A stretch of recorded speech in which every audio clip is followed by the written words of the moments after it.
writing each new book really is its own learning process.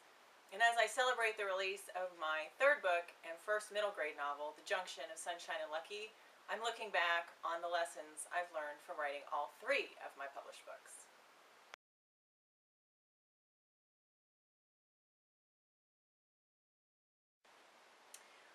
With my first published book, a young adult called The Blue So Dark, I learned how to write the book in a very short period of time.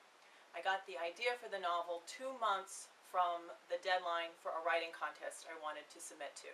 So I had to give myself enormous daily word count goals in order to complete the book in time to enter the contest. Of course, I didn't win the contest, but the book did go on to be published by Flux. Even to this day, I still use that technique that I learned from drafting A Blue So Dark, of giving myself enormous daily word count goals, especially when I'm in the first draft. The first draft of a book, to me, is the most painful part of the process. I want to get through it as quickly as I can and get on to revision. So even to this day, I rely on the technique I learned when I was writing A Blue So Dark, which is to give myself enormous word count goals, get through that first draft as quickly as possible, and get on to revision.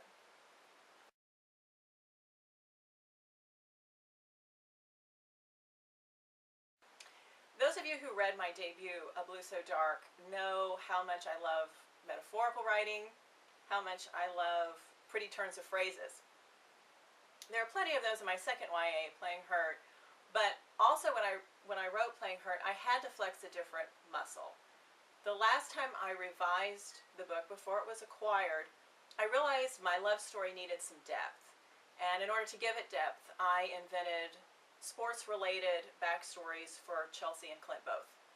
Neither one of them had been athletes in any previous version of the book.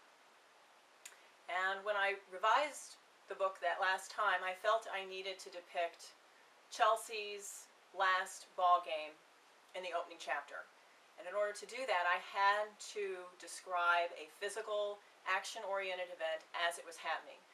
In a lot of respects, that's the first time I did that in my writing career. A Blue So Dark is to a large extent internal, literary, and poetic. And it is more of a challenge for me, I found, to write action-oriented scenes, but it's a challenge I also found when I wrote Playing Hurt that I really loved.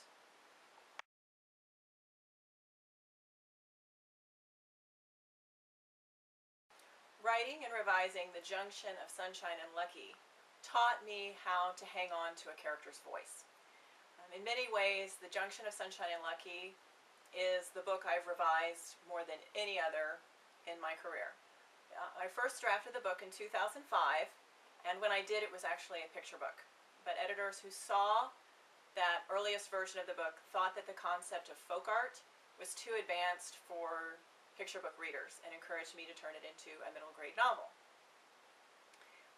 That was not the easiest thing in the world, to turn a 1,000 word story into a 45,000 word, roughly, full-fledged novel. But what guided me through it always was Augie's voice. Augie has a poetic view of the world.